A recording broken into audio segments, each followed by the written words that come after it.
ਸਰਕਾਰੀ ਰਜਿੰਦਰਾ ਕਾਲਜ ਬਠਿੰਡਾ ਦੇ BA ਭਾਗ ਪਹਿਲਾ ਪੰਜਾਬੀ ਸਾਹਿਤ ਦੇ ਵਿਦਿਆਰਥੀਓ, ਤੁਹਾਡੇ ਸਿਲੇਬਸ ਦੇ ਵਿੱਚ ਸ਼ਾਮਲ ਕੀਤੀ ਗਈ ਪਾਠ ਪੁਸਤਕ ਇਕਾਂਗੀ ਯਾਤਰਾ, ਉਸ ਪਾਠ ਪੁਸਤਕ ਦੇ ਵਿੱਚ ਸ਼ਾਮਲ ਕੀਤੇ ਗਏ ਇਕਾਂਗੀਕਾਰ ਆਤਮਜੀਤ ਸਿੰਘ ਬਾਰੇ ਅੱਜ ਆਪਾਂ ਗੱਲ ਕਰਾਂਗੇ। ਆਤਮਜੀਤ ਸਿੰਘ ਦਾ ਜੀਵਨ ਵੇਰਵਾ, ਉਹਨਾਂ ਦੀ ਪੰਜਾਬੀ ਇਕਾਂਗੀ ਪੰਜਾਬੀ ਨਾਟਕ ਨੂੰ ਦੇਣ ਅਤੇ ਉਹਨਾਂ ਦੇ ਜਿਹੜੇ ਇਕਾਂਗੀ ਨੂੰ ਇਸ ਪਾਠ ਪੁਸਤਕ ਦੇ ਵਿੱਚ ਸ਼ਾਮਲ ਕੀਤਾ ਗਿਆ ਹੈ ਹਨੀਮੂਨ, ਉਹਦੇ ਬਾਰੇ ਆਪਾਂ ਅੱਜ ਜ਼ਿਕਰ ਕਰਾਂਗੇ, ਉਹਦੇ ਬਾਰੇ ਆਪਾਂ ਵਿਚਾਰ ਚਰਚਾ ਕਰਾਂਗੇ। ਵਿਦਿਆਰਥੀਓ, ਤੁਹਾਡੇ ਇਸ ਪਾਠ ਪੁਸਤਕ ਦੇ ਵਿੱਚ ਸ਼ਾਮਲ ਕੀਤੇ ਗਏ ਇਕਾਂਗੀਕਾਰਾਂ ਜਿਨ੍ਹਾਂ ਦੇ ਬਾਰੇ ਆਪਾਂ ਪਹਿਲਾਂ ਗੱਲ ਕਰ ਚੁੱਕੇ ਹਾਂ, ਦੋ ਤਰ੍ਹਾਂ ਦੇ ਪ੍ਰਸ਼ਨ ਆਉਣਗੇ, ਜਿਵੇਂ ਪਹਿਲਾਂ ਵੀ ਆਪਾਂ ਗੱਲ ਕਰ ਚੁੱਕੇ ਹਾਂ। ਇੱਕ ਤਾਂ ਇਸ ਪਾਠ ਪੁਸਤਕ ਦੇ ਵਿੱਚੋਂ ਕਿਸੇ ਵੀ ਇਕਾਂਗੀ ਦੇ ਵਿਸ਼ੇ ਵਸਤੂ ਸਾਰ ਬਾਰੇ ਪ੍ਰਸ਼ਨ ਪੁੱਛੇ ਜਾਣਗੇ ਸਿੱਧੇ। ਦੂਸਰਾ, ਕਿਸੇ ਲੇਖਕ ਦੀ ਪੰਜਾਬੀ ਸਾਹਿਤ ਨੂੰ ਦੇਣ, ਉਹਦੇ ਬਾਰੇ ਪ੍ਰਸ਼ਨ ਪੁੱਛਿਆ ਜਾ ਸਕਦਾ। ਇਸ ਤੋਂ ਇਲਾਵਾ ਵਿਦਿਆਰਥੀਓ, ਇਸੇ ਪਾਠ ਪੁਸਤਕ ਦੇ ਉੱਪਰ ਦੂਸਰਾ ਕੁਐਸਚਨ ਕਿਸੇ ਵੀ ਇਕਾਂਗੀ ਦੇ ਵਿੱਚੋਂ ਕਿਸੇ ਖਾਸ ਪਾਤਰ ਦੇ ਬਾਰੇ ਦੀ ਪਾਤਰ ਉਸਾਰੀ ਜਾਂ ਉਹਦੇ ਸੁਭਾਅ ਦੀਆਂ ਗੱਲਾਂ ਪੁੱਛੀਆਂ ਜਾ ਸਕਦੀਆਂ। ਇਹ ਛੋਟਾ ਪ੍ਰਸ਼ਨ ਹੋ ਸਕਦਾ ਹੈ, 6 ਨੰਬਰ ਦੇ 4 'ਚੋਂ 2 ਕਰਨੇ ਹੋ ਸਕਦੇ ਹੈ, ਜਾਂ ਸਿੱਧੇ ਰੂਪ ਦੇ ਵਿੱਚ ਤੁਸੀਂ 12 ਨੰਬਰ ਦਾ ਕੁਐਸਚਨ ਵੀ ਪੁੱਛਿਆ ਜਾ ਸਕਦਾ। ਸੋ ਵਿਦਿਆਰਥੀਓ, ਇਹ ਸਾਰੇ ਪ੍ਰਸ਼ਨਾਂ ਦੇ ਜਿਹੜੇ ਅਸੀਂ ਤਿਆਰੀ ਕਰਨੀ ਆ ਉਹ ਇਹਨਾਂ ਲੈਕਚਰਾਂ ਤੋਂ ਹੀ ਕਰਨੀ ਹੈ, ਜਿਹੜੀ ਆਪਾਂ ਇੱਕ ਸੀਰੀਜ਼ ਦਿੱਤੀ ਹੈ ਲੈਕਚਰਾਂ ਦੀ ਤੁਹਾਨੂੰ ਮੈਂ ਪਿਛਲੇ ਕਾਫੀ ਦਿਨਾਂ ਤੋਂ। ਤੇ ਛੋਟੇ ਪ੍ਰਸ਼ਨ ਜਿਹੜੇ ਪੁੱਛੇ ਜਾਣਗੇ ਲਾਸਟ ਵਾਲੇ ਕੁਐਸਚਨ ਦੇ ਵਿੱਚ, ਉਹ 2-2 ਨੰਬਰ ਦੇ ਹੋਣਗੇ। 7-8 ਕੁਐਸਚਨ ਇਸ ਪਾਠ ਪੁਸਤਕ ਦੇ ਵਿੱਚੋਂ ਪੁੱਛੇ ਜਾਣਗੇ, ਉਹਨਾਂ ਦੇ ਪ੍ਰਸ਼ਨਾਂ ਦੇ ਉੱਤਰ ਵੀ ਤੁਹਾਨੂੰ ਵਿੱਚੋਂ ਹੀ ਦੱਸੀ ਜਾਵਾਂਗੇ ਨਾਲ ਨਾਲ। ਸੋ ਵਿਦਿਆਰਥੀਓ, ਧਿਆਨ ਦਿਓ। ਆਤਮਜੀਤ ਦਾ ਜਨਮ 2 ਨਵੰਬਰ 1950 ਈਸਵੀ ਨੂੰ ਅੰਮ੍ਰਿਤਸਰ ਵਿਖੇ ਪੰਜਾਬੀ ਦੇ ਪ੍ਰਸਿੱਧ ਸਾਹਿਤਕਾਰ ਸਰਦਾਰ ਸੁਰਮੁਖ ਸਿੰਘ ਅਮੋਲ ਦੇ ਘਰ ਹੋਇਆ। ਵਿਦਿਆਰਥੀਓ, ਜਿਹੜਾ ਉਹਨਾਂ ਦਾ ਫਾਦਰ ਸੀਗਾ ਉਹ ਵੀ ਪੰਜਾਬੀ ਦਾ ਇੱਕ ਚੋਟੀ ਦਾ ਲੇਖਕ ਹੋਇਆ। ਉਹਨਾਂ ਦੇ ਘਰ ਆਤਮਜੀਤ ਦਾ ਜਨਮ ਹੋਇਆ 1950 ਈਸਵੀ ਨੂੰ। MA ਪੰਜਾਬੀ ਕਰਨ ਉਪਰੰਤ ਉਹ ਕਾਲਜ ਲੈਕਚਰਰ ਨਿਯੁਕਤ ਹੋ ਗਏ। ਉਹਨਾਂ ਨੂੰ ਕਾਲਜ ਦੇ ਵਿੱਚ ਇੱਕ ਪ੍ਰੋਫੈਸਰ ਦੀ ਜੌਬ ਮਿਲ ਗਈ ਜਦੋਂ ਉਹਨਾਂ ਨੇ MA ਪੰਜਾਬੀ ਕੀਤੀ। ਉਸ ਤੋਂ ਬਾਅਦ ਇਸ ਸਮੇਂ ਦੌਰਾਨ ਹੀ ਉਸਨੇ ਗੁਰੂ ਨਾਨਕ ਦੇਵ ਯੂਨੀਵਰਸਿਟੀ ਅੰਮ੍ਰਿਤਸਰ ਤੋਂ PhD ਦੀ ਡਿਗਰੀ ਵੀ ਹਾਸਲ ਕਰ ਲਈ। ਆਤਮਜੀਤ ਦੀ ਬਤੌਰ ਨਾਟਕਕਾਰ ਆਮਦ 1975 ਈਸਵੀ ਵਿੱਚ ਉਸਦੇ ਪਹਿਲੇ ਛਪੇ ਪੂਰੇ ਨਾਟਕ ਕਬਰਸਤਾਨ ਨਾਲ ਹੋਈ। ਵਿਦਿਆਰਥੀਓ, ਇੱਕ ਗੱਲ ਤੁਹਾਨੂੰ ਮੈਂ ਇੱਥੇ ਸਪਸ਼ਟ ਕਰ ਦਿਆਂ, 1975 ਈਸਵੀ ਦੇ ਵਿੱਚ ਹੀ ਅਜਮੇਰ ਔਲਖ ਦਾ ਪਹਿਲਾ ਨਾਟਕ ਪੰਜਾਬੀ ਸਾਹਿਤ ਦੇ ਵਿੱਚ ਪੇਸ਼ ਹੁੰਦਾ, ਤੇ ਉਸੇ ਤਰ੍ਹਾਂ ਨਾਲ ਹੀ ਆਤਮਜੀਤ ਦਾ ਜਿਹੜਾ ਨਾਟਕ ਹੈਗਾ ਕਬਰਸਤਾਨ, ਉਹਦੇ ਨਾਲ ਉਹ ਪੰਜਾਬੀ ਨਾਟਕ ਖੇਤਰ ਦੇ ਵਿੱਚ ਪ੍ਰਵੇਸ਼ ਕਰਦਾ। ਇਹ ਦੋਨਾਂ ਲੇਖਕਾਂ ਦੇ ਪ੍ਰਵੇਸ਼ ਦੇ ਨਾਲ ਪੰਜਾਬੀ ਨਾਟਕ ਦਾ ਵਿਕਾਸ ਪੜਾਅ ਸ਼ੁਰੂ ਹੋ ਜਾਂਦਾ, ਇੱਕ ਨਵਾਂ ਵਿਕਾਸ ਪੜਾਅ। ਇਹ ਦੋਨੇ ਲੇਖਕ ਹੈ, ਜਿਹੜੇ ਦੋਨੇ ਰਾਈਟਰ ਹੈ, ਇਹ ਇਸ ਨੂੰ ਅੱਗੇ ਤੋਰਦੇ ਆ। ਦੂਸਰੀ ਵਿਸ਼ੇਸ਼ਤਾ ਇਹ ਹੈਗੀ ਹੈ ਕਿ ਇਹ ਦੋਨੇ ਨਾਟਕਕਾਰ ਜਾਂ ਇਕਾਂਗੀਕਾਰ ਆਪਣੇ ਨਾਟਕਾਂ ਨੂੰ ਸਟੇਜ ਦੇ ਉੱਪਰ ਖੇਡਦੇ ਆ। ਇਸ ਨਾਟਕ ਦੇ ਵਿੱਚ ਉਸਨੇ ਅਕਾਦਮਿਕ ਭ੍ਰਿਸ਼ਟਾਚਾਰ ਤੇ ਉਂਗਲ ਧਰੀ। ਉਹ ਨਾਟਕ ਮੰਚ ਦੇ ਪੇਸ਼ ਨਾ ਹੋਇਆ, ਲੇਕਿਨ ਤੁਰੰਤ ਬਾਅਦ ਯੂਨੀਵਰਸਿਟੀ ਦੇ ਯੁਵਕ ਮੇਲਿਆਂ ਰਾਹੀਂ ਆਤਮਜੀਤ ਦੀ ਨਾਟ ਪ੍ਰਤਿਭਾ ਪ੍ਰਕਾਸ਼ ਵਿੱਚ ਆਈ। ਉਸਦੇ ਲਘੂ ਨਾਟਕਾਂ ਨੇ ਪੰਜਾਬੀ ਰੰਗ ਮੰਚ ਵਿੱਚ ਅਤਿਅੰਤ ਪ੍ਰਸਿੱਧਤਾ ਪ੍ਰਾਪਤ ਕੀਤੀ। ਉਹ ਲਘੂ ਨਾਟਕ ਕਿਹੜੇ ਸੀਗੇ? ਚਾਬੀਆਂ, ਹਵਾ ਮਹਿਲ, ਨਾਟਕ ਨਾਟਕ ਨਾਟਕ, ਚਿੜੀਆਂ ਉਸਦੇ ਲਘੂ ਨਾਟਕ ਸੰਗ੍ਰਹਿ ਹਨ। 1981 ਵਿੱਚ ਛਪੇ ਉਸਦੇ ਪਹਿਲੇ ਪੂਰੇ ਨਾਟਕ ਰਿਸ਼ਤਿਆਂ ਦਾ ਕੀ ਰੱਖੀਏ ਨਾਂ ਨੇ ਉਸ ਦੀ ਨਾਟ ਪ੍ਰਤਿਭਾ ਨੂੰ ਇੱਕ ਹੋਰ ਆਜ਼ਾਦ ਦਿੱਤਾ, ਇੱਕ ਨਵਾਂ ਮੁਕਾਮ ਦਿੱਤਾ, ਜਿਸ ਵਿੱਚ ਉਸਨੇ ਮੰਟੋ ਦੀ ਪ੍ਰਸਿੱਧ ਕਹਾਣੀ ਟੋਭਾ ਟੇਕ ਸਿੰਘ ਨੂੰ ਆਧਾਰ ਬਣਾ ਕੇ ਮੌਜੂਦਾ ਪੰਜਾਬ ਸਥਿਤੀ ਦੇ ਪ੍ਰਸੰਗ ਵਿੱਚ ਪਹਿਲਾਂ ਪੰਜਾਬੀ ਨਾਟਕ ਰਚਨ ਦਾ ਉਪਰਾਲਾ ਕੀਤਾ। ਮੁੜ ਸ਼ਹਿਰ ਬਿਮਾਰ ਹੈ, ਫਰਸ਼ ਵਿੱਚ ਉੱਗਿਆ ਰੁੱਖ, ਪੂਰਨ ਉਹਦੇ ਪੂਰੇ ਨਾਟਕ ਹਨ। ਇਹਦੇ ਨਾਲ ਉਹਦੀ ਪ੍ਰਸਿੱਧੀ ਹੋਰ ਹੋ ਗਈ। 1987 ਈਸਵੀ ਦੇ ਵਿੱਚ ਵਿਦਿਆਰਥੀਓ ਉਸ ਦੀ ਨਾਟਕ ਪੁਸਤਕ ਲੜੀ ਮੰਚਨ ਦੇ ਆਰੰਭ ਹੋਣ ਨਾਲ ਪੰਜਾਬੀ ਰੰਗਮੰਚ ਦੀ ਲਹਿਰ ਨੂੰ ਇੱਕ ਨਵਾਂ ਮੁਕਾਮ ਮਿਲਿਆ, ਇੱਕ ਨਵਾਂ ਆਧਾਰ ਮਿਲਿਆ। 1987 ਤੋਂ 1993 ਤੱਕ ਇਸ ਲੜੀ ਦੀਆਂ 25 ਪੁਸਤਕਾਂ ਤੋਂ ਇਲਾਵਾ ਉਸਨੇ ਮੰਚਨ ਨਾਟਕ, ਨਵੀਨ ਮੰਚਨ ਨਾਟਕ, ਪੰਜਾਬੀ ਦੀ ਲੋਕ ਨਾਟ ਪਰੰਪਰਾ ਆਦਿ ਪੁਸਤਕਾਂ ਡਾਕਟਰ ਸਤੀਸ਼ ਵਰਮਾ ਨਾਲ ਸਾਂਝੀਆਂ ਲਿਖੀਆਂ। ਉਸਨੇ ਪੰਜਾਬੀ ਨਾਟਕ ਦੇ ਰੰਗਮੰਚ ਦੀ ਖੋਜ ਵਿੱਚ ਯੋਗਦਾਨ ਪਾਇਆ। ਮੰਚਨ ਆਰਟਸ ਐਂਡ ਰਿਸਰਚ ਸੈਂਟਰ ਦੀ ਸਥਾਪਨਾ ਕਰਕੇ ਉਸਨੇ ਪੰਜਾਬੀ ਰੰਗਮੰਚ ਦੇ ਵਿਕਾਸ ਦੀਆਂ ਯੋਜਨਾਵਾਂ ਉਲੀਕੀਆਂ। ਆਤਮਜੀਤ ਨੇ ਆਪਣੇ ਨਾਟਕਾਂ ਵਿੱਚ ਆਧੁਨਿਕ ਮਨੁੱਖ ਦੀਆਂ ਵਿਸੰਗਤੀਆਂ ਨੂੰ ਰੂਪਮਾਨ ਕੀਤਾ। ਉਸਦੇ ਨਾਟਕਾਂ ਦਾ ਕੇਂਦਰੀ ਵਸਤੂ ਸ਼ਹਿਰੀ ਜੀਵਨ ਦੀ ਟੁੱਟ ਭੱਜ ਨਾਲ ਸੰਬੰਧਿਤ ਹੈ। ਪਿਛਲੇ ਦਹਾਕੇ ਦੌਰਾਨ ਉਸਨੇ ਪੰਜਾਬੀ ਸਥਿਤੀ ਦੀਆਂ ਅਨੇਕ ਪਰਤਾਂ ਵੀ ਆਪਣੇ ਨਾਟਕਾਂ ਰਾਹੀਂ ਉਗਾੜੀਆਂ ਹਨ। ਆਤਮਜੀਤ ਇੱਕ ਪ੍ਰਯੋਗਸ਼ੀਲ ਨਾਟਕਕਾਰ ਹੈ। ਉਸਦੇ ਨਾਟਕ ਰੰਗਮੰਚੀ ਦ੍ਰਿਸ਼ਟੀ ਤੋਂ ਮਹੱਤਵਪੂਰਨ ਹਨ। ਉਹ ਇੱਕ ਕਾਬਲ ਨਿਰਦੇਸ਼ਕ ਵੀ ਹੈ। ਆਹ ਦੇਖੋ ਗੱਲ, ਉਹ ਆਪਣੇ ਨਾਟਕਾਂ ਨੂੰ ਖੁਦ ਖੇਡਦਾ ਵੀ ਹੈ। ਉਸਦੇ ਨਾਟਕਾਂ ਨੂੰ ਨਿਰਦੇਸ਼ਕ ਤੇ ਨਾਟਕ ਵੀ ਕਿਹਾ ਜਾਂਦਾ ਹੈ। ਨਾਟਕਕਾਰ ਹੋਣ ਤੋਂ ਇਲਾਵਾ ਇੱਕ ਨਿਰਦੇਸ਼ਕ ਤੇ ਨਾਟਕ ਸਮੀਖਕ ਦੇ ਰੂਪ ਵਿੱਚ ਵੀ ਉਸਨੇ ਆਪਣਾ ਨਾਮ ਨਾ ਖੱਟਿਆ ਜਾਂ ਉਸਨੇ ਆਪਣਾ ਇੱਕ ਮੁਕਾਮ ਬਣਾਇਆ, ਇੱਕ ਨਾਮ ਬਣਾਇਆ। ਆਤਮਜੀਤ ਛੋਟੀ ਉਮਰੇ ਸਥਾਪਿਤ ਹੋਣ ਵਾਲਾ ਨਾਟਕਕਾਰ ਹੈ। ਹੁਣ ਤੱਕ ਪੰਜਾਬੀ ਸਾਹਿਤ ਅਕਾਦਮੀ, ਸਾਹਿਤਿਕ ਕਲਾ ਪਰਿਸ਼ਦ, ਪੰਜਾਬੀ ਅਕਾਦਮੀ ਦਿੱਲੀ, ਪਲਸ ਮੰਚ ਆਦਿ ਸੰਸਥਾਵਾਂ ਉਸ ਨੂੰ ਸਨਮਾਨਿਤ ਕਰ ਚੁੱਕੀਆਂ ਨੇ। ਉਹ ਇੱਕ ਸਿਰੜੀ ਰੰਗਕਰਮੀ ਹੈ। ਅੱਜ ਕੱਲ੍ਹ ਫਿਲਮੀ ਮੇਕਿੰਗ ਵਿੱਚ ਵੀ ਉਹ ਸ਼ਾਮਲ ਹੋ ਚੁੱਕਾ ਹੈ, ਇਹਦੇ ਵੱਲ ਵੀ ਰੁਚਿਤ ਹੋ ਚੁੱਕਾ ਹੈ, ਜਿਸ ਦੇ ਸਾਰੂ ਸਿੱਟੇ ਸਾਹਮਣੇ ਆਉਣੇ ਅਜੇ ਬਾਕੀ ਹਨ। ਸੋ ਵਿਦਿਆਰਥੀਓ, ਇਹ ਉਹਨਾਂ ਦਾ ਜੀਵਨ ਵੇਰਵਾ ਸੀ ਜਾਂ ਪੰਜਾਬੀ ਸਾਹਿਤ ਨੂੰ, ਪੰਜਾਬੀ ਰੰਗਮੰਚ ਨੂੰ ਉਹਨਾਂ ਦੀ ਦੇਣ ਦਾ ਜ਼ਿਕਰ ਕੀਤਾ। ਹੁਣ ਅੱਜ ਆਪਾਂ ਇਸ ਨਾਟਕ ਦੇ ਵਿਸ਼ੇ ਵਸਤੂ ਬਾਰੇ ਦੇਖਦੇ ਹਾਂ। ਪਹਿਲਾਂ ਆਪਾਂ ਇਹਨਾਂ ਦੇ ਪਾਤਰਾਂ ਦੀ ਗੱਲ ਕਰੀਏ। ਇਸ ਨਾਟਕ ਦੇ ਵਿੱਚ ਵਿਦਿਆਰਥੀਓ ਜਿਹੜੇ ਪਾਤਰ ਹੈਗੇ ਆ, ਇੱਕ ਤਾਂ ਪ੍ਰਕਾਸ਼ ਹੈ, ਇਹ ਨੌਜਵਾਨ ਪ੍ਰੋਫੈਸਰ ਹੈ, 30 ਸਾਲ ਦੀ ਉਮਰ ਹੈ। ਸੁਨੀਤਾ ਉਸਦੀ ਪਤਨੀ ਹੈ, 26 ਸਾਲ ਦੀ। ਹੋਟਲ ਏਜੰਟ 25 ਸਾਲ ਦਾ ਹੈ। ਜਮਾਦਾਰ 20 ਸਾਲ ਦਾ ਹੈ। ਕੁੱਲੀ 30 ਸਾਲ ਦਾ। ਦੁਪਹਿਰ ਦੇ 2 ਵਜੇ ਦਾ ਸਮਾਂ। ਇਹ ਅਸਲ ਦੇ ਵਿੱਚ ਇੱਕ ਨੌਜਵਾਨ ਜੋੜਾ, ਪ੍ਰੋਫੈਸਰ ਤੇ ਉਹਦੀ ਪਤਨੀ ਹਨੀਮੂਨ ਦੇ ਉੱਪਰ ਜਾ ਗਏ ਹੈ। ਉੱਥੋਂ ਦੇ ਜਿਹੜੇ ਹਾਲਾਤ ਹੈ ਉਹਨਾਂ ਦਾ ਜ਼ਿਕਰ ਇਸ ਨਾਟਕ ਦੇ ਵਿੱਚ ਲੇਖਕ ਨੇ ਕੀਤਾ, ਇਸ ਇਕਾਂਗੀ ਦੇ ਵਿੱਚ ਲੇਖਕ ਨੇ ਕੀਤਾ। ਇਹ ਕਸ਼ਮੀਰ ਦੇ ਵਿੱਚ ਪਹਿਲਗਾਮ ਇੱਕ ਬਹੁਤ ਹੀ ਸੁੰਦਰ ਜਗ੍ਹਾ ਹੈਗੀ ਹੈ। ਉੱਥੋਂ ਦੇ ਹੋਟਲ ਦਾ ਇੱਕ ਨਜ਼ਾਰਾ ਪੇਸ਼ ਕੀਤਾ ਇਹਦੇ ਵਿੱਚ। ਦੇਖਦੇ ਆਪਾਂ ਅੱਗੇ ਕੀ ਹੈ। ਸਮਾਂ ਦੁਪਹਿਰ ਦੇ 2 ਵਜੇ ਹੈ। ਪਹਿਲਗਾਮ ਦੇ ਇੱਕ ਸਧਾਰਨ ਹੋਟਲ ਦਾ ਰਹਿਣ ਕਮਰਾ, ਜਿਸ ਵਿੱਚ ਬਿਸਤਰਿਆਂ ਤੋਂ ਬਗੈਰ 2 ਮੰਜੇ, ਇੱਕ ਪੁਰਾਣਾ ਮੇਜ਼ ਤੇ ਕੁਰਸੀ ਹੈ। ਫਰਸ਼ ਉੱਪਰ ਫਟੀ ਪੁਰਾਣੀ ਦਰੀ ਵਿਛੀ ਹੋਈ ਹੈ। ਕਮਰੇ ਵਿੱਚ ਹੋਟਲ ਏਜੰਟ ਅਤੇ ਇੱਕ ਕੁੱਲੀ ਪ੍ਰਵੇਸ਼ ਕਰਦੇ ਹਨ। ਕੁੱਲੀ ਦੀ ਪਿੱਠ ਤੇ ਇੱਕ ਅਟੈਚੀ ਤੇ ਬਿਸਤਰਾ ਲੱਦਿਆ ਹੋਇਆ ਹੈ। ਉਹਨਾਂ ਪਿੱਛੋਂ ਇੱਕ ਮਰਦ ਤੇ ਇੱਕ ਤੀਵੀਂ ਦਾ ਆਗਮਨ ਹੁੰਦਾ ਹੈ। ਮਰਦ ਹਥਲੀ ਬਰਸਾਤੀ ਤੇ ਟੋਕਰੀ ਮੇਜ਼ ਉੱਪਰ ਰੱਖਦਾ ਹੈ।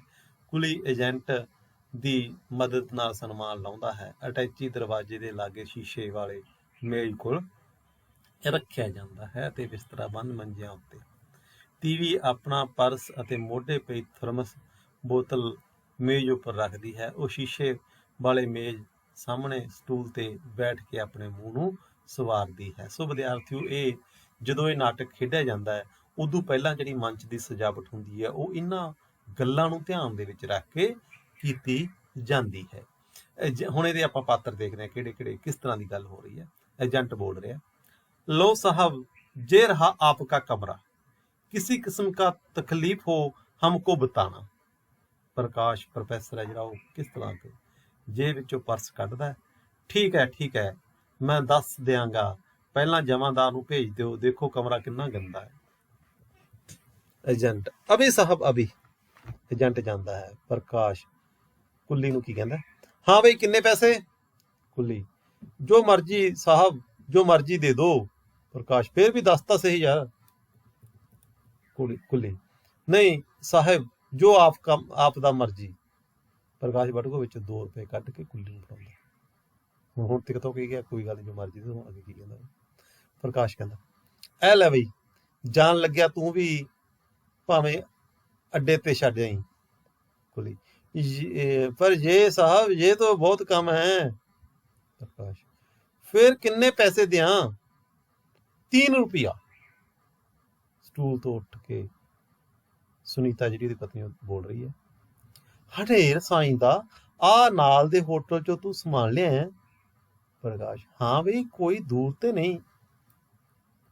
कुड़ी नहीं साहब जे जहां का रेट है। प्रकाश गुस्से दे विच पर ये तो हनेर करदी है। कुड़ी अगो कुड़ी की जवाब दिंदा, खुदा दा कसम हम झूठ नहीं बोलता।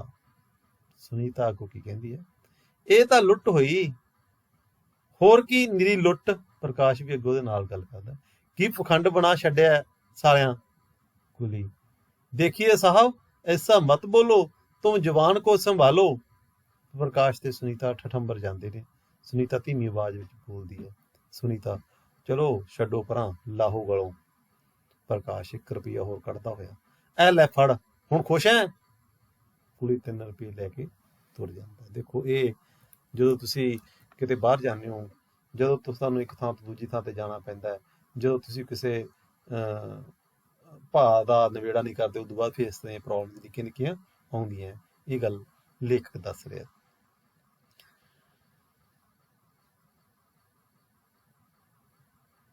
ਹੁਣ ਅੱਗੋਂ ਕੀ ਕਹਿੰਦੇ ਪ੍ਰਕਾਸ਼, ਕਿੰਨੇ ਬੇਲਹਾਜ਼ ਲੋਕ ਨੇ ਕਹਿੰਦਾ। ਸੁਨੀਤਾ ਪਰ ਤੁਹਾਡੀਆਂ ਵੀ ਤਾਂ ਇਹ ਬੜੀ ਮਾੜੀ ਆਦਤ ਹੈ। ਪ੍ਰਕਾਸ਼ ਕਿਉਂ ਮੇਰੀ ਆਦਤ ਨੂੰ ਕੀ ਹੋ ਗਿਆ? ਸੁਨੀਤਾ 100 ਵਾਰੀ ਆਖਿਆ ਵੀ ਪਹਿਲਾਂ ਤੁਸੀਂ ਪੈਸੇ ਨਿਬੇੜ ਕੇ ਤੁਰਿਆ ਕਰੋ।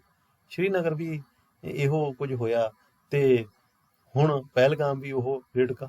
ਪ੍ਰਕਾਸ਼ ਮੈਂ ਸੋਚਦਾ ਸੀ ਕਿ ਵੈਸ ਵਿੱਚ ਪੈਣਾ ਹੈ, ਪਹਾੜ ਤੇ ਆਈਏ ਤਾਂ ਖੁਸ਼ ਹੋਣਾ ਹੈ। ਆਈਦਾ ਤਾਂ ਕਹਿੰਦਾ ਖੁਸ਼ ਹੋਣਾ ਇੱਥੇ, ਤੇ ਕਾਹਦੀ ਖਾਤਰ ਮੈਂ ਬਹਿਸ ਕਰਾਂ। ਸੁਨੀਤਾ ਫਿਰ ਮਗਰੋਂ ਕਲਪਦੇ ਰਹਿੰਦੇ ਹੋ। ਪ੍ਰਕਾਸ਼ ਗੱਲ ਵਧਾ, ਚੱਲ ਛੱਡ ਪਰਾਂ, ਐਵੇਂ ਮੂਡ ਨਾ ਖਰਾਬ ਕਰੀਏ। ਸੁਨੀਤਾ ਚਲੋ ਫਿਰ ਬਿਸਤਰਾ ਤਾਂ ਖੋਲ ਕੇ ਵਿਛਾਈਏ। ਪ੍ਰਕਾਸ਼ ਇੱਥੇ ਤਾਂ ਬਿਸਤਰੇ ਵੀ ਨਹੀਂ ਹੈਗੇ ਮੰਜਿਆਂ ਤੇ। ਸੁਨੀਤਾ ਇਸ ਗੱਲੋਂ ਹੋਟਲ ਹਨੀਮੂਨ ਚੰਗਾ ਸੀ, ਵਾਹਵਾ ਮੌਜ ਸੀ। ਪ੍ਰਕਾਸ਼ ਰੁਪਈਏ ਵੀ ਤਾਂ 70 ਲੈ ਲਏ, ਫਿਰ ਇੱਕ ਹੀ ਤਾਂ ਰਾਤ ਰਹੇ। ਹਾਂ ਚੰਗਾ ਹੋ ਗਿਆ ਇੱਥੇ ਆ ਗਏ, 20 ਰੁਪਏ ਵਿੱਚ ਮਾੜਾ ਨਹੀਂ, 4 ਦਿਨ ਚੈਨ ਨਾਲ ਤੇ ਕੱਟਾਂਗੇ। ਉੱਥੇ ਦੇਖੋ ਵਿਦਿਆਰਥੀਓ, ਜਿਹੜਾ ਮੱਧ ਵਰਗੀ ਪਰਿਵਾਰ ਹੈ ਜਾਂ ਨਿਮਨ ਮੱਧ ਵਰਗੀ ਪਰਿਵਾਰ ਆ, ਉਹਨੂੰ ਇਹ ਚੀਜ਼ਾਂ ਵੀ ਦੇਖਣੀਆਂ ਪੈਂਦੀਆਂ।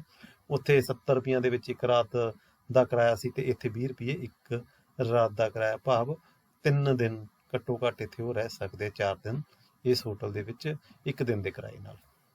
ਪ੍ਰਕਾਸ਼ ਤੇ ਸੁਨੀਤਾ ਬਿਸਤਰਾ ਖੋਲ੍ਹਣਾ ਸ਼ੁਰੂ ਕਰ ਦਿੰਦੇ ਆ।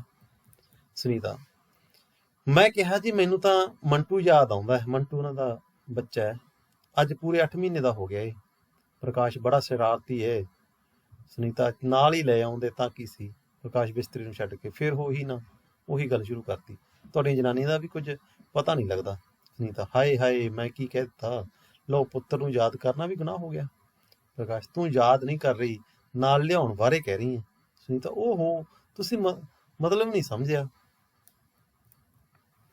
ਪ੍ਰਕਾਸ਼ ਇਹ ਵੀ ਅਜੀਬ ਗੱਲ ਏ, ਔਰਤ ਕਹਿੰਦੀ ਕੁਝ ਹੋਰ ਏ ਤੇ ਉਸਦਾ ਮਤਲਬ ਕੁਝ ਹੋਰ ਦੱਸਦੀ ਹੈ। ਸੁਨੀਤਾ ਅੱਛਾ ਬਾਬਾ ਮਾਫ ਕਰ ਦਿਓ, ਫੇਰ ਨਹੀਂ ਕਹਿੰਦੀ। ਪ੍ਰਕਾਸ਼ ਬੁੜ ਬੁੜ ਕਰਦਾ ਮੇਜ਼ ਤੋਂ ਬਰਸਾਤੀ ਚੁੱਕਦਾ ਹੈ ਤੇ ਸ਼ਾਇਦ ਥਾਂ ਸਿਰ ਟੰਗਣਾ ਚਾਹੁੰਦਾ ਹੈ। ਫਿਰ ਕੋਲ ਪਈ ਥਰਮਸ ਬੋਤਲ ਡਿੱਗ ਪੈਂਦੀ ਹੈ। ਪ੍ਰਕਾਸ਼ ਓਹੋ ਦੇਖੀ ਸੁਨੀਤਾ, ਸ਼ੀਸ਼ਾ ਤਾਂ ਨਹੀਂ ਟੁੱਟ ਗਿਆ। ਸੁਨੀਤਾ ਸ਼ਾਇਦ ਬਚ ਗਿਆ ਹੋਵੇ। ਚੁੱਕਦਿਆਂ ਬਾਹਰੋਂ ਤਾਂ ਸਾਬਤੀ ਜਾਪਦੀ ਏ ਪ੍ਰਕਾਸ਼ ਤੇਰੇ ਵਾਂਗੂ। ਹੁਣ ਦੇਖੋ ਨਾ ਨਿੱਕੀ ਨਿੱਕੀ ਗੱਲਾਂ ਦੇ ਉੱਪਰ ਉਹ ਇੱਕ ਦੂਜੇ ਨੂੰ ਟੋਕ ਲਾਉਂਦੇ ਆ, ਕਹਿੰਦੇ ਵੀ ਲੱਗਦਾ ਬਾਹਰੋਂ ਤਾਂ ਬਚ ਗਈ, ਤਰਮੋਸ਼ ਹੋ ਸਕਦਾ ਅੰਦਰੋਂ ਨਾ ਟੁੱਟ ਗਈ ਹੋਵੇ। ਪ੍ਰਕਾਸ਼ ਕਹਿੰਦਾ ਤੇਰੇ ਵਾਂਗੂ। ਸੁਨੀਤਾ ਬੋਤਲ ਨੂੰ ਭੁਆ ਕੇ ਥੱਲੇ ਸੁੱਟਦਿਆਂ, ਲਓ ਮੈਂ ਨਹੀਂ ਦੇਖਦੀ, ਅਤ ਗੁੱਸੇ ਦੇ ਵਿੱਚ, ਤੁਹਾਡੀ ਤਾਂ ਇਹ ਗੱਲ ਕਰਨ ਦੀ ਆਦਤ ਹੈ ਨਾ, ਪਰ ਮੈਂ ਅੰਦਰੋਂ ਸੜੀ ਪਈ ਹਾਂ। ਪ੍ਰਕਾਸ਼ ਮੈਂ ਹੋਰ ਕੀ ਕਿਹਾ, ਇਹ ਆਖਿਆ ਕਿ ਤੂੰ ਬਾਹਰੋਂ ਠੀਕ ਹੈ। ਸੁਨੀਤਾ ਸਵਾਹ ਬਣਾਉਣਾ ਹੈ, ਅਸੀਂ ਹਨੀਮੂਨ ਆ ਗਏ ਨੇ 2 ਸਾਲਾਂ ਬਾਅਦ ਉਲਾਂਭਾ ਲਾਉਣ। ਪ੍ਰਕਾਸ਼ ਮੈਂ ਤਾਂ ਤੈਨੂੰ ਉਦੋਂ ਹੀ ਕਿਹਾ ਸੀ ਕਿ ਪਹਾੜ ਤੇ ਹੋ ਆਈਏ। ਸੁਨੀਤਾ ਉਦੋਂ ਤੁਹਾਡੇ ਕਾਲਜ ਵਾਲਿਆਂ ਦਾ ਬੇੜਾ ਗਰਕ ਹੋਇਆ ਸੀ, ਚੰਗੀ ਭਲੀ ਸਰਕਾਰੀ ਨੌਕਰੀ ਛੱਡ ਕੇ ਪ੍ਰੋਫੈਸਰੀ ਕਰਨ ਤੁਰ ਪਏ, ਆਖੇ ਛੁੱਟੀਆਂ ਬਹੁਤ ਹੁੰਦੀਆਂ ਨੇ। ਪ੍ਰਕਾਸ਼ ਫਿਰ ਇਸ ਵਿੱਚ ਮੇਰਾ ਕੀ ਦੋਸ਼ ਹੈ। ਸੁਨੀਤਾ ਅਗਲਿਆਂ ਤਾਂ ਆਪਣਾ ਬੰਦਾ ਲਾ ਲਿਆ ਨਾ, ਤੁਹਾਡੇ ਹੱਥ ਵਿੱਚ ਰਹਿ ਗਿਆ ਸਿਰਫ ਅਪੁਆਇੰਟਮੈਂਟ ਲੈਟਰ ਤੇ ਉੱਤੋਂ ਸਾਡਾ ਵਿਆਹ। ਪ੍ਰਕਾਸ਼ ਪਰ ਐ ਤਾਂ ਬੇਰੁਜ਼ਗਾਰ ਹੁੰਦਿਆਂ ਵੀ ਤੈਨੂੰ ਕਿਹਾ ਸੀ ਕਿ ਚੱਲ ਪਹਾੜ ਤੇ ਹੋ, ਆਈਏ। ਕਹਿੰਦਾ ਮੈਂ ਤਾਂ ਤੈਨੂੰ ਜਦੋਂ ਬੇਰੁਜ਼ਗਾਰ ਸੀਗਾ ਉਦੋਂ ਵੀ ਕਿਹਾ ਸੀ ਪਹਾੜਾਂ ਤੇ ਉੱਪਰ ਚੱਕਰ ਲਾਇਆ ਆਈਏ। ਸੁਨੀਤਾ ਕਿਸ ਤਰ੍ਹਾਂ ਹੋ ਆਉਂਦੇ, ਨਾ ਪੈਸਾ ਨਾ ਧੇਲਾ ਪ੍ਰਕਾਸ਼, ਥਰਮਸ ਜ਼ਮੀਨ ਤੋਂ ਚੁੱਕਦੇ ਆ। ਫਿਰ ਹੁਣ ਰੌਲਾ ਕਾਹਦਾ ਏ? ਸੁਨੀਤਾ ਰੌਲਾ ਕਾਹਦਾ, ਕਿਸਮਤ ਦੀਆਂ ਖੇਡਾਂ ਨੇ। ਪ੍ਰਕਾਸ਼ ਹਾਂ ਸ਼ਾਬਾਸ਼, ਜਨਾਨੀ ਤਾਂ ਤੂੰ ਸਿਆਣੀ ਏ, ਪਰ ਪੇਸ਼ ਹੀ ਮੇਰੇ ਪੈ ਗਈ ਐ। ਸੁਨੀਤਾ ਉਹ ਤੁਸੀਂ ਫਿਰ ਕਾਟਵੀਆਂ ਗੱਲਾਂ ਕਰਦੇ ਹੋ। ਪ੍ਰਕਾਸ਼ ਬੋਤਲ ਖੋਲ ਕੇ ਵੇਖਦਾ ਹੈ। ਸੁਨੀਤਾ ਭਲਾ ਤੁਸੀਂ ਇਹ ਆਦਤ ਛੱਡੀ ਨਹੀਂ ਸਕਦੇ? ਜ਼ਿੰਦਗੀ ਕਿੰਨੀ ਖੂਬਸੂਰਤ ਹੋ ਸਕਦੀ ਹੈ ਜੇ ਕਿ ਤੂੰ ਆਪਣੀ ਆਦਤ ਛੱਡ ਦੇ, ਆਪਣੀ ਜ਼ਿੰਦਗੀ ਵੀ ਖੂਬਸੂਰਤ ਹੋ ਸਕਦੀ ਹੈ। ਪ੍ਰਕਾਸ਼ ਐ ਦੇਖ ਲੈ, ਥਰਮੋਸ਼ ਤੋੜ ਦਿੱਤੀ ਉਹਨਾਂ। ਕਹਿੰਦਾ ਥਰਮੋਸ਼ ਦੀ ਬੋਤਲ ਤੇਰਾ ਕਰਕੇ ਟੁੱਟੀ। ਕਹਿੰਦਾ ਸੁਨੀਤਾ ਪਰ ਇਹ ਤਾਂ ਪਹਿਲੀ ਵੇਰੀ ਟੁੱਟ ਗਈ ਹੋਣੀ ਹੈ ਜਦੋਂ ਤੁਸੀਂ ਸੁੱਟੀ ਸੀ। ਪ੍ਰਕਾਸ਼ ਦੂਸਰੀ ਵੇਰ ਵੀ ਟੁੱਟ ਸਕਦੀ ਹੈ ਜਦੋਂ ਹਜੂਰ ਨੇ ਸੁੱਟੀ ਸੀ। ਸੁਨੀਤਾ ਪਰ ਇਸ ਗੱਲ ਦਾ ਫੈਸਲਾ ਕਿੱਦਾਂ ਹੋਵੇਗਾ? ਮੈਂ ਥਰਮਸ ਟੁੱਟਣ ਦੀ ਜ਼ਿੰਮੇਵਾਰੀ ਨਹੀਂ। ਪ੍ਰਕਾਸ਼ ਲੰਮਾ ਸਾਹ ਲੈਂਦੇ ਆ। ਬਸ ਇਸੇ ਤਰ੍ਹਾਂ ਦੀ ਕਹਿੰਦਾ ਬਸ ਇਸੇ ਤਰ੍ਹਾਂ ਦੀ ਸਾਡੀ ਜ਼ਿੰਦਗੀ ਏ, ਅੰਦਰੋਂ ਅੰਦਰੀ ਟੁੱਟਦੇ ਰਹਿੰਦੇ ਆ। ਅਸੀਂ ਦੋਵੇਂ ਇਸ ਟੁੱਟ ਭੱਜ ਦੇ ਕਸੂਰਵਾਰ ਹਾਂ। ਦੋਵਾਂ ਵਿੱਚੋਂ ਕੋਈ ਵੀ ਕਸੂਰ ਮੰਨਣ ਨੂੰ ਤਿਆਰ ਨਹੀਂ। ਥਰਮਸ ਵੱਲ ਇਸ਼ਾਰਾ ਕਰਦੇ ਹਾਂ, ਪਰ ਇਹ ਤਾਂ ਟੁੱਟ ਗਈ ਹੈ ਨਾ। ਸੁਨੀਤਾ ਅੱਛਾ ਬਾਬਾ ਛੱਡੋ ਇਹਨਾਂ ਗੱਲਾਂ ਨੂੰ, ਪਲੀਜ਼ ਭੁੱਲ ਜਾਓ ਥਰਮਸ ਨੂੰ। ਸ਼ੀਸ਼ਾ ਹੀ ਟੁੱਟਾ ਏ, ਹੋਰ ਪੈ ਜਾਵੇਗਾ।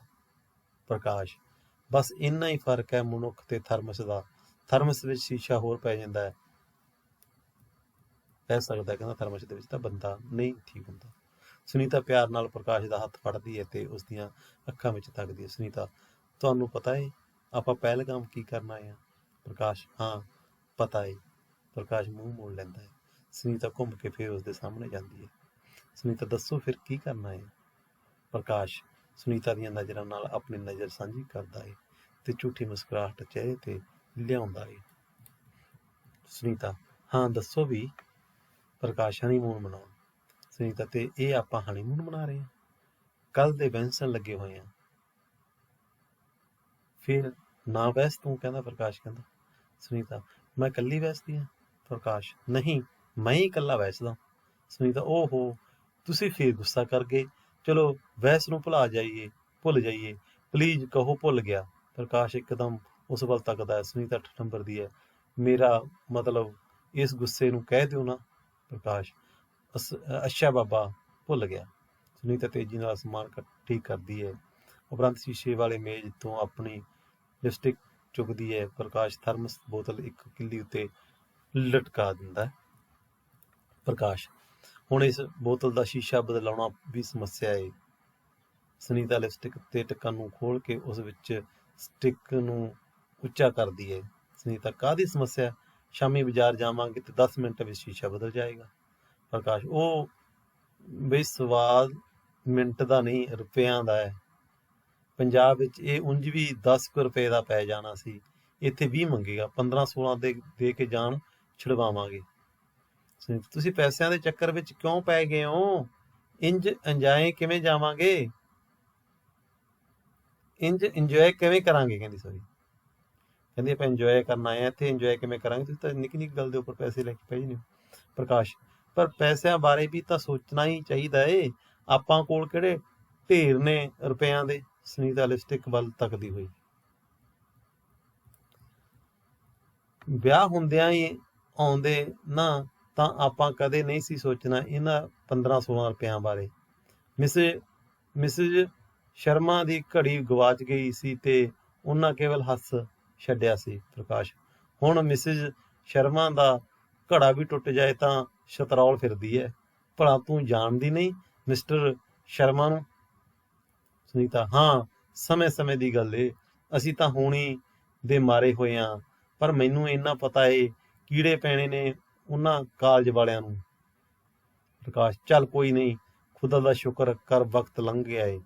ਸੁਨੀਤਾ ਇਹੋ ਤਾਂ ਮੈਂ ਕਲਪਦੀ ਹਾਂ ਕਿ ਵਕਤ ਲੰਘ ਗਿਆ ਏ, ਸਾਡੇ ਵਿਆਹ ਦਾ ਸਾਰਾ ਸਵਾਦ ਖਰਾਬ ਕਰ ਦਿੱਤਾ ਨੇ, ਜ਼ਿੰਦਗੀ ਭਰ ਦਾ ਹਿਰਖ ਰਹਿ ਗਿਆ ਏ।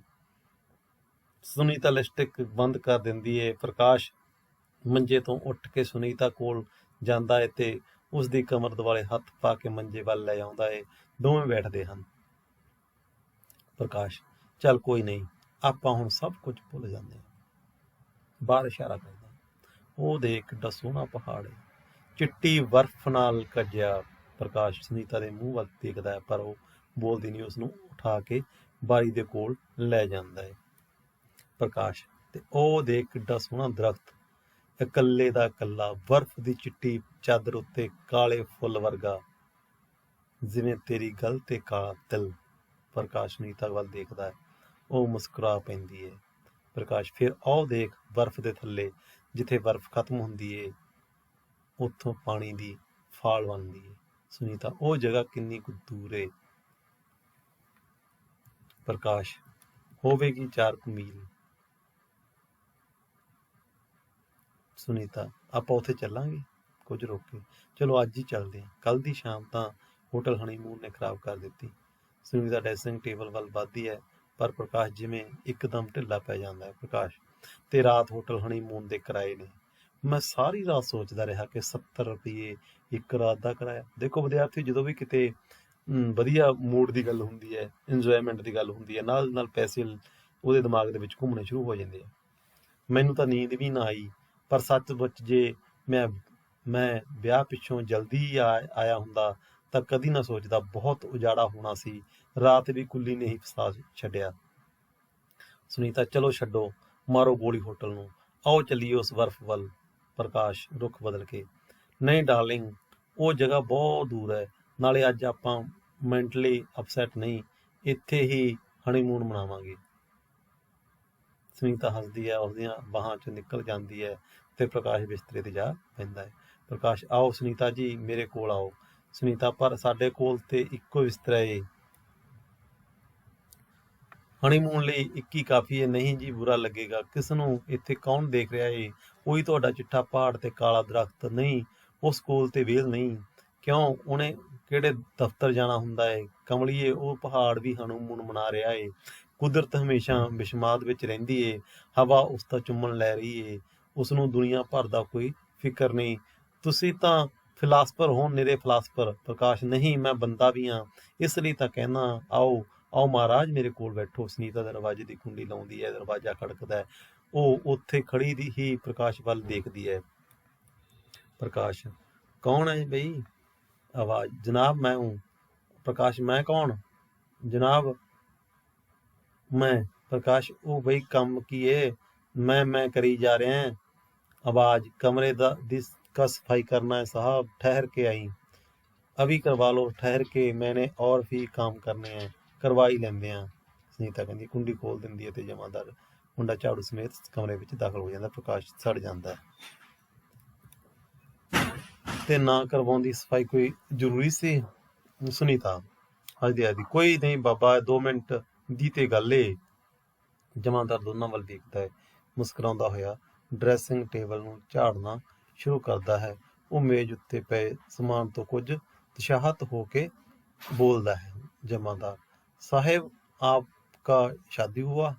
ਪ੍ਰਕਾਸ਼ ਗੁੱਸੇ ਵਿੱਚ, ਤੇ ਹੋਰ ਇਹ ਮੇਰੀ ਮਾਂ ਹੈ। ਉਹ ਉਹਦੇ ਨਾਲ ਗੁੱਸੇ ਦੇ ਵਿੱਚ ਗੱਲ ਕਰ। ਪਰ ਜਮਾਦਾਰ, ਨਹੀਂ ਸਾਹਿਬ, मेरा मतलब अभी शादी हुआ? प्रकाश था पै के, हाँ थोड़ी देर पहले हुई थी। सुनीता, वे तैनू किवें पता लगा कि साडी हुणे शादी हुई है? जमादार हंस के, और क्या साहब, लोग बच्चों के साथ आएगे पहलगाम? प्रकाश, ना इत्थे बच्चों ते बहन लगा होया है। जमादार, नहीं साहब, बहन तो कुछ नहीं, मगर लोग या तो हनीमून के लिए आते हैं या फिर बड़े बड़े बच्चों के साथ।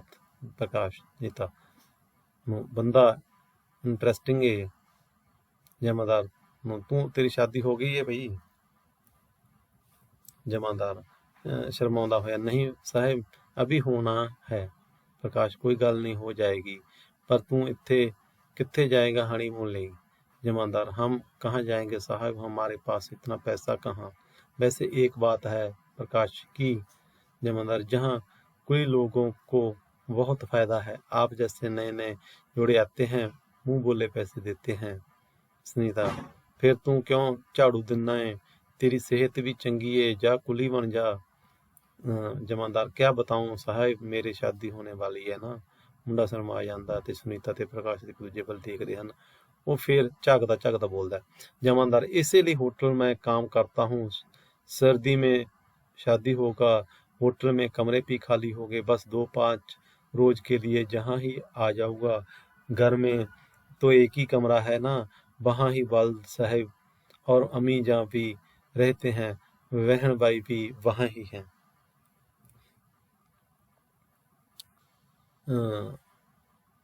ਪ੍ਰਕਾਸ਼ ਫੋਕਾ ਹੌਸਲਾ ਦਿੰਦਾ ਹੈ। ਕੋਈ ਗੱਲ ਨਹੀਂ ਦੋਸਤ, ਹੌਲੀ ਹੌਲੀ ਸਭ ਤਕਲੀਫਾਂ ਦੂਰ ਹੋ ਜਾਣਗੀਆਂ। ਜ਼ਿੰਦਗੀ ਹੁੰਦੀ ਇਸੇ ਤਰ੍ਹਾਂ ਦੀ ਹੈ। जमादार नहीं नहीं वो कोई बात नहीं साहिब, मैं अपनी जिंदगी से बहुत खुश हूँ। सुनीता इत्थे पहलगाम विच बहुत रश नहीं जापदा। जमादार नहीं साहिब, जय आप क्या कह रहे हैं, जहाँ तो किसी होटल में कमरा ही नहीं मिलता, तो इतने होटल हैं यहाँ। प्रकाश फिर कित्थे गए ने लोग, कमरों के अंदर ही है, ये सभी लोग कमरों के अंदर ही रहते हैं। मैं रोज देखता हूँ टूरिस्ट लोग कमरों की सफाई भी नहीं करवाते। सुबह अखबार लेकर जाता हूँ तो आधा दरवाजा खोल के बाजू बाहर निकालते हैं, शक्ल भी नहीं दिखाते, खाना भी अंदर ही खाते हैं। पता नहीं ये लोग कमरों में क्यों ਬੰਦ रहते हैं। प्रकाश ਤੇ ਸੁਨੀਤਾ ਇੱਕ ਦੂਜੇ ਵੱਲ ਬੜੇ ਹੀ ਰੋਮਾਂਚਕ ਮੂਡ ਵਿੱਚ ਦੇਖਦੇ ਹਨ। ਇਹ ਦੇਖ ਕੇ ਜਮਾਂਦਾਰ ਗੱਲ ਕਰਦਾ ਕਰਦਾ ਇੱਕਦਮ ਚੁੱਪ ਹੋ ਜਾਂਦਾ ਹੈ। ਉਸਦੀ ਚੁੱਪ ਜੋੜੀ ਨੂੰ ਉਸਦੀ ਹੋਂਦ ਦੀ ਯਾਦ ਦਬਾਉਂਦੀ ਹੈ ਤੇ ਦੋਵੇਂ ਸਿਰ ਨੀਵੇਂ ਕਰ ਲੈਂਦੇ ਹਨ।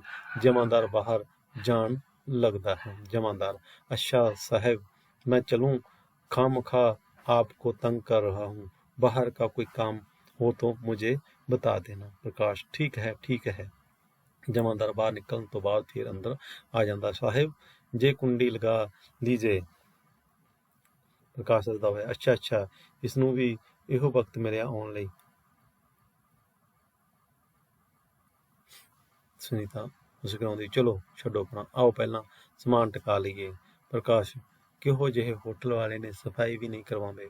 ਹੋਟਲ ਹਨੀਮੂਨ ਸੀ, ਮਜ਼ੇਦਾਰ, ਇੰਨਾ ਸਾਫ਼ ਸੁਥਰਾ ਤੇ ਲਿਸ਼ਕਦਾ ਕਮਰਾ। ਪ੍ਰਕਾਸ਼ ਉਹ ਇੰਨੇ ਰੁਪਏ ਕੌਣ ਖਰਚਦਾ ਉੱਥੇ, ਤੁਸੀਂ ਹੋਰ ਕੌਣ, ਮੇਰੀ ਕਿਹੜੀ ਟਕਸਾਲ ਲੱਗੀ ਹੋਈ ਹੈ, ਤੁਸੀਂ ਵੀ ਇੰਨੇ ਹੀ ਰੋਂਦੇ ਰਹਿੰਦੇ ਹੋ। ਕਹਿੰਦੇ ਐਵੇਂ ਹੀ ਰੋਂਦੀ ਰਹਿੰਦੇ ਸਾਰੀ ਉਮਰ।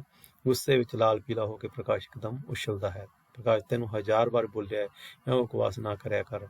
ਸੁਨੀਤਾ ਠਠੰਬਰ ਕੇ ਲੈ ਕੀ ਗੱਲ ਹੋ ਗਈ, ਮੈਂ ਕੀ ਕਹਿ ਛੱਡਿਆ ਏ, ਐਵੇਂ ਗੁੱਸਾ ਕਰ ਲੈਂਦੇ ਹੋ। ਪ੍ਰਕਾਸ਼ ਐਵੇਂ ਗੁੱਸਾ ਕਰ ਲੈਂਦੇ ਹੋ, ਹਾਲੇ ਕੁਝ ਵੀ ਨਹੀਂ ਹੋਇਆ, ਮੇਮ ਸਾਹਿਬ ਨੇ ਕੁਛ ਵੀ ਨਹੀਂ ਕਿਹਾ ਮੈਨੂੰ। ਸੁਨੀਤਾ ਪਰ ਤੁਸੀਂ ਪਹਿਲੇ ਤੇ ਨਹੀਂ ਸੀ ਇੰਨਾ ਗੁੱਸਾ ਕਰਦੇ, ਹੁਣ ਜਰਾ ਵੀ ਮਖੌਲ ਨਹੀਂ ਸਹਿੰਦੇ। ਪ੍ਰਕਾਸ਼ ਪਹਿਲੇ ਤੇ ਹੁਣ ਵਿੱਚ ਫਰਕ ਹੈ, ਪਹਿਲਾਂ ਮੈਨੂੰ ਤੇਰੀਆਂ ਆਦਤਾਂ ਦਾ ਗਿਆਨ ਨਹੀਂ ਸੀ। ਅੱਛਾ ਬਾਬਾ ਹੁਣ ਨਹੀਂ ਕਹਿੰਦੀ, ਬਿਲਕੁਲ ਨਹੀਂ, ਆਹ ਦੇਖੋ। ਪ੍ਰਕਾਸ਼ ਠੰਡਾ ਪੈ ਕੇ ਆਈ ਐਮ ਸਾਰੀ ਸੁਨੀਤਾ, ਮੈਂ ਬਹੁਤ ਬੋਲ ਗਿਆ, ਪਰ ਇਹ ਮੇਰੀ ਆਦਤ ਬਣ ਗਈ ਹੈ। ਮੈਨੂੰ ਆਪਣੀਆਂ ਕਈ ਆਦਤਾਂ ਚੰਗੀਆਂ ਨਹੀਂ ਲੱਗਦੀਆਂ, ਪਰ ਤੇਰੀਆਂ ਵੀ ਤਾਂ ਬਹੁਤ ਸਾਰੀਆਂ ਆਦਤਾਂ ਗਲਤ ਨੇ। ਸੁਨੀਤਾ ਗੱਲ ਬਦਲਦੇ ਅੱਛਾ ਇਹ ਦੱਸੋ ਚਾਹ ਕਿੱਥੇ ਪੀਣੀ ਹੈ, ਥਰਮਸ ਵਾਲੀ ਤਾਂ ਰੁੜ ਗਈ ਹੋਵੇਗੀ, ਹੋਟਲ ਤੋਂ ਹੀ ਮੰਗਵਾ ਲਈਏ। ਪ੍ਰਕਾਸ਼ ਨਹੀਂ, 2 ਕੱਪਾਂ ਤੇ 3 ਰੁਪਏ ਠੋਕ ਲੈਣਗੇ, ਚੱਲ ਬਾਹਰੋਂ ਪੀ ਕੇ ਆਉਂਦੇ ਹਾਂ। ਦੇਖੋ ਵਿਦਿਆਰਥੀ ਜਦੋਂ ਵੀ ਕੋਈ ਗੱਲ ਚੱਲਦੀ ਆ ਉਹਦੇ ਪੈਸੇ ਮੂਹਰੇ ਆ ਜਾਂਦੇ। ਪ੍ਰਕਾਸ਼ ਦੇ ਬਾਰ ਪੈਸਿਆਂ ਦੀ ਗੱਲ ਕਰਦਾ, ਮਹਿੰਗਾਈ ਦੀ ਗੱਲ ਕਰਦਾ ਹੈ, ਵੱਧ ਖਰਚੇ ਜਾ ਰਹੇ ਪੈਸੇ ਦੀ ਗੱਲ ਕਰਦਾ ਹੈ। ਇੰਜੋਇਮੈਂਟ ਜਦੋਂ ਵੀ ਆਉਂਦੇ ਉੱਥੇ ਇਸ ਤਰ੍ਹਾਂ ਹੀ ਸਮੱਸਿਆਵਾਂ ਖੜੀਆਂ ਹੋ ਜਾਂਦੀਆਂ। ਸੁਨੀਤਾ ਬਾਹਰੋਂ ਨਹੀਂ, ਬਾਹਰ ਐਵੇਂ ਸਮਾਂ ਖਰਾਬ ਕਰਾਂਗੇ, ਇੱਕੋ ਵਾਰ ਰਾਤ ਨੂੰ ਜਾਵਾਂਗੇ ਰੋਟੀ ਖਾਣ, ਫਿਰ ਹੁਣ ਚਾਹ ਤੋਂ ਬਗੈਰ ਰਹੀਏ ਪਲੀਜ਼ ਮੇਰੀ ਖਾਤਰ। ਅੱਛਾ ਬਾਈ ਤੇਰੀ ਮਰਜ਼ੀ। ਸੁਨੀਤਾ ਡਰੈਸਿੰਗ ਮੇਜ਼ ਵੱਲ ਜਾਂਦੀ ਬੋਲਦੀ ਹੈ। ਸੁਨੀਤਾ ਗੱਲ ਸੁਣੋ, ਆਪਾਂ ਤੇ ਘਰ ਚਿੱਠੀ ਵੀ ਨਹੀਂ ਲਿਖੀ। ਦੁਖੀ ਲਹਿਜੇ ਵਿੱਚ ਮੈਂ ਕੱਲ ਹੋਟਲ ਹਨੀਮੂਨ ਚੋਂ ਟੈਲੀਫੋਨ ਕੀਤਾ ਸੀ, ਪਰ ਤੁਹਾਡੇ ਘਰ ਕੋਈ ਹੈ ਹੀ ਨਹੀਂ ਸੀ। ਪ੍ਰਕਾਸ਼ ਨੂੰ ਕਹਿ ਰਿਹਾ। ਸੁਨੀਤਾ ਤੁਸੀਂ ਕੋਈ ਸੁਨੇਹਾ ਦਿੱਤਾ? ਪ੍ਰਕਾਸ਼ ਹਾਂ ਬਸ ਹੋਟਲ ਹਨੀਮੂਨ ਦਾ ਐਡਰੈਸ ਦੇ ਦਿੱਤਾ ਸੀ, ਚਿੱਠੀ ਅੱਜ ਲਿਖ ਦਿਆਂਗਾ। ਸੁਨੀਤਾ ਲਿਪਸਟਿਕ ਖੋਲਦੀ ਹੈ, ਆਪਣੇ ਚਿਹਰੇ ਦੀ ਮੁਸਕਰਾਹਟ ਨੂੰ ਤਾਜ਼ਾ ਕਰਦੀ ਹੈ, ਮੇਜ਼ ਛੱਡ ਕੇ ਪ੍ਰਕਾਸ਼ ਵੱਲ ਵੱਧਦੀ ਹੈ। ਸੁਨੀਤਾ ਅੱਛਾ ਇਹ ਦੱਸੋ ਤੁਹਾਨੂੰ ਪਹਿਲਗਾਮ ਕਿਸ ਤਰ੍ਹਾਂ ਦਾ ਲੱਗ ਰਿਹਾ ਹੈ? ਪ੍ਰਕਾਸ਼ ਸੂਤੀ ਥਰਮਸ ਵਰਗਾ ਤੇ ਅਸੀਂ ਵਿੱਚ ਉਬਲਦੀ ਚਾਹ ਵਰਗੀ। ਉਹ ਵਾਰ ਉਹੀ ਗੱਲਾਂ ਕਹਿੰਦਾ, ਉਹ ਪਹਿਲਗਾਮ ਤਾਂ ਸਬੂਤੀ ਥਰਮਸ ਵਰਗਾ ਹੀ ਹੈ, ਪਰ ਅਸੀਂ ਉਹਦੇ ਵਿੱਚ ਜਿਹੜੇ ਉਬਲਦੀ ਚਾਹ ਵਰਗੇ ਕਿ ਅਸੀਂ ਅਸਥਿਰ ਹਾਂ, ਸਾਡਾ ਮਨ ਡੋਲ ਰਿਹਾ, ਅਸੀਂ ਬਾਰ ਨਿੱਕੀ ਨਿੱਕੀ ਗੱਲਾਂ ਤੇ ਬਹਿਸ ਕਰ ਰਹੇ ਹਾਂ। ਸੁਨੀਤਾ ਚਾਹ ਤਾਂ ਰੁੜ ਗਈ ਏ। ਪ੍ਰਕਾਸ਼ ਪਰ ਪਹਿਲਗਾਮ ਅਜੇ ਵੀ ਉੱਥੇ ਹੀ ਏ। ਸੁਨੀਤਾ ਅੱਛਾ ਦਿੱਦੜ ਨਦੀ ਕੈਸੀ ਏ? ਪ੍ਰਕਾਸ਼ ਪਾਗਲਾਂ ਵਾਂਗ ਵਹਿ ਰਹੀ ਏ, ਠੰਡੀ ਯਖ। ਸੁਨੀਤਾ ਉਹ ਪਹਾੜਾਂ ਉੱਲੇ ਦਰਖਤ ਕਿਸ ਤਰ੍ਹਾਂ ਦੇ ਨੇ? ਜਿਵੇਂ ਕਿਸੇ ਨੂੰ ਉਡੀਕ ਰਹੇ ਹੋਣ ਦੁਖਿਆਰੇ। ਇਹ ਗੱਲ ਪ੍ਰਕਾਸ਼ ਕਹਿੰਦਾ ਉਹਨੂੰ। ਸੁਨੀਤਾ, ਅਸਮਾਨ ਵਿੱਚ ਬੱਦਲ ਕੈਸੇ ਨੇ? ਪ੍ਰਕਾਸ਼, ਅਵਾਰਾ ਅਤੇ ਬੇਮਤਲਬ। ਸੁਨੀਤਾ ਖਿਝ ਕੇ, ਤੁਹਾਨੂੰ ਕੁਝ ਚੰਗਾ ਵੀ ਲੱਗਦਾ ਏ?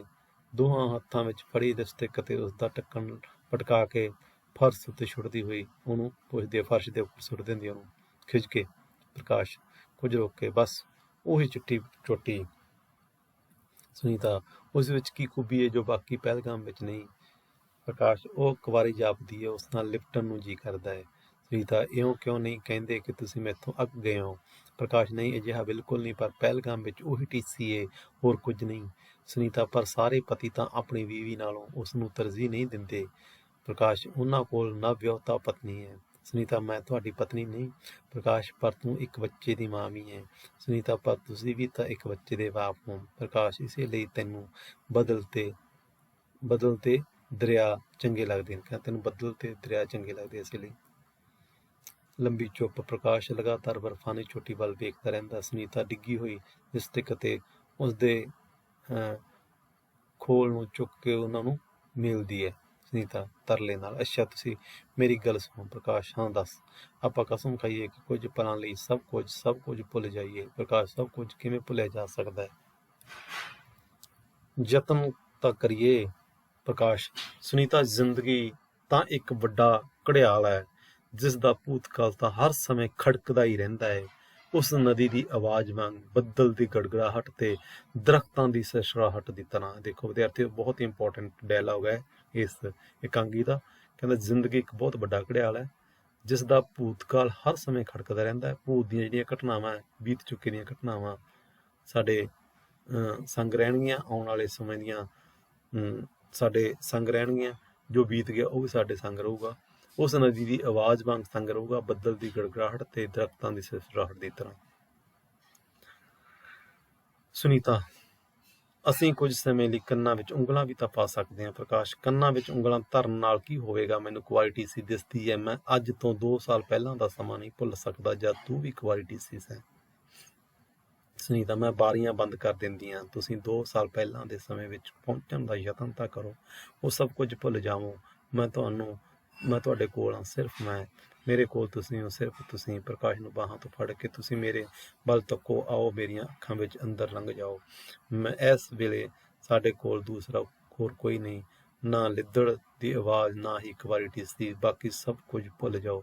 ਦਰਵਾਜ਼ਾ ਖੜਕਦਾ ਹੈ। ਸੁਨੀਤਾ ਇੱਕਦਮ ਚੁੱਪ ਕਰ ਜਾਂਦੀ ਹੈ। ਪ੍ਰਕਾਸ਼ ਉਸ ਦੀਆਂ ਬਾਹਾਂ 'ਚ ਨਿਕਲ ਜਾਂਦਾ ਹੈ ਤੇ ਜਾ ਕੇ ਦਰਵਾਜ਼ਾ ਖੋਲ੍ਹਦਾ। ਜਮਾਦਾਰ ਆਉਂਦਾ। प्रकाश साहब, होटल हरमून से एक वाहिरा आया था और जे तार दे गया। प्रकाश तार फड़दा ते जमादार मुड़ जांदा। प्रकाश लम्मा साह लैके, आ देख सुनीता, आपां सब कुछ नहीं भुल सकदे, अपना बच्चा बीमार है। सुनीता, मंटू बीमार है? हाय मेरा बच्चा, की होया? बस बीमार लिखिया है, चल समान बन। सुनीता, हाँ हाँ जल्दी करो। सुनीता बिस्तर ਲੇਟਣਾ ਸ਼ੁਰੂ ਕਰ ਦਿੰਦੀ ਹੈ।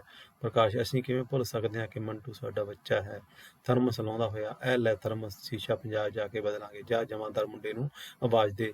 ਸੁਨੀਤਾ ਬਾਹਰ ਜਾ ਕੇ ਜਮਾਦਾਰ ਨੂੰ ਆਵਾਜ਼ ਦਿੰਦੀ ਹੈ। ਦੂਰੋਂ ਹੀ ਆਇਆ ਜਨਾਬ ਦੀ ਆਵਾਜ਼ ਆਉਂਦੀ ਸੁਣਾਈ ਦਿੰਦੀ ਹੈ। ਪ੍ਰਕਾਸ਼ ਤੇਜ਼ੀ ਨਾਲ ਸਮਾਨ ਬੰਨ ਰਿਹਾ ਹੈ। ਸੁਨੀਤਾ ਤੇ ਜਮਾਦਾਰ ਆਉਂਦੇ ਹਨ। ਜਮਾਦਾਰ, ਕਿਆ ਬਾਤ ਹੈ ਸਾਹਿਬ? ਪ੍ਰਕਾਸ਼, ਜਾ ਬਈ ਮੈਨੇਜਰ ਕੋਲ ਸਾਡਾ ਬਿੱਲ ਲੈ ਆ। जमादार, क्यों साहिब, आप हनीमून नहीं मनाएंगे? प्रकाश, जा ना, मैं केड़ा काम क्या है वो कर। जमादार, पर साहिब आप हनीमून कब मनाएंगे? प्रकाश, हनीमून अगले साल मनावांगे। जमादार उच्ची उच्ची हंसता है। जमादार, साहिब हनीमून अगले साल मनाएंगे। सुनीता नू, आपने सुना साहिब हनीमून के लिए अगले साल आएंगे। प्रकाश नू, इस साल मना डालो साहिब, अगले साल जे 40 रुपए में भी नहीं मिलेगा। जमादार कहता बाहर जाता है। प्रकाश तेजी नाल बिस्तरे ਬਿਸਤਰੇ ਬੰਨਣ ਦੇ ਆਹਰ ਵਿੱਚ ਹੈ। ਸੁਨੀਤਾ ਡਰੈਸਿੰਗ ਟੇਬਲ ਤੇ ਆਪਣਾ ਸਮਾਨ ਚੁੱਕ ਕੇ ਟੋਕਰੀ ਵਿੱਚ ਸੁੱਟ ਰਹੀ ਹੈ। ਪਰਦਾ ਡਿੱਗਦਾ ਹੈ। ਉੱਥੇ ਗੱਲ ਕਿ ਨਾਟਕ ਖਤਮ ਹੋ ਗਿਆ। ਸੋ ਵਿਦਿਆਰਥੀਓ, ਇਸ ਨਾਟਕ ਦੇ ਵਿੱਚ ਲੇਖਕ ਨੇ ਮੋਟੇ ਤੌਰ ਦੇ ਉੱਪਰ ਨਾਟਕਕਾਰ ਨੇ ਗੱਲਾਂ ਕੀਤੀਆਂ ਕਿ ਜਿਹੜਾ ਮੱਧ ਵਰਗੀ ਪਰਿਵਾਰ ਹੈਗਾ, ਉਹਨਾਂ ਦੀਆਂ ਆਰਥਿਕ ਤੰਗੀਆਂ, ਉਹਨਾਂ ਦੀਆਂ ਸਮੱਸਿਆਵਾਂ, ਪਿਛਲੀਆਂ ਸਮੱਸਿਆਵਾਂ, ਫੈਮਿਲੀ ਦੀਆਂ ਸਮੱਸਿਆਵਾਂ, ਦੂਜੇ ਪਰਿਵਾਰ ਦੀਆਂ ਸਮੱਸਿਆਵਾਂ ਨਾਲ ਰਹਿੰਦੀਆਂ ਤੇ ਉਹ ਆਪਣੇ ਜ਼ਿੰਦਗੀ ਦੇ ਇੱਕ ਅਹਿਮ ਪਲ ਉਹਨੂੰ ਵੀ ਨਹੀਂ ਮਨਾ ਸਕਦੇ, ਹਨੀਮੂਨ ਨੂੰ ਵੀ ਚੱਜ ਨਾਲ ਨਹੀਂ ਮਨਾ ਸਕਦੇ। ਇਸ ਦਾ ਜ਼ਿਕਰ ਕੀਤਾ ਆਪਾਂ ਹੁਣ ਦੇਖਦੇ ਹਾਂ। ਆਤਮ ਜੀ ਦਾ ਇਹ ਇਕਾਂਗੀ ਉਸਦੇ ਬਾਕੀ ਇਕਾਂਗੀਆਂ ਤੋਂ ਵੱਖਰਾ, ਕਿਉਂਕਿ ਉਸ ਦੇ ਬਹੁਤ ਇਕਾਂਗੀ ਪ੍ਰਤੀਕਾਤਮਕ ਢੰਗ ਨਾਲ ਉਸਾਰੇ ਉਸਰੇ ਹੁੰਦੇ ਹਨ, ਜਦੋਂ ਕਿ ਇਸ ਇਕਾਂਗੀ ਵਿੱਚ ਪ੍ਰਤੀਕਾਂ ਨੂੰ ਅੰਸ਼ਕ ਰੂਪ ਵਿੱਚ ਵਰਤਿਆ ਗਿਆ ਹੈ। ਸਾਰਾ ਇਕਾਂਗੀ ਯਥਾਰਥਵਾਦੀ ਸ਼ੈਲੀ ਵਿੱਚ ਉਸਰਦਾ ਹੈ। ਇਹ ਇਕਾਂਗੀ ਸਧਾਰਨ ਮੱਧ ਸ਼੍ਰੇਣੀ ਪਰਿਵਾਰਾਂ ਦੇ ਦੁਖਾਂਤ ਨੂੰ ਚਿੱਤਰਦਾ ਹੈ।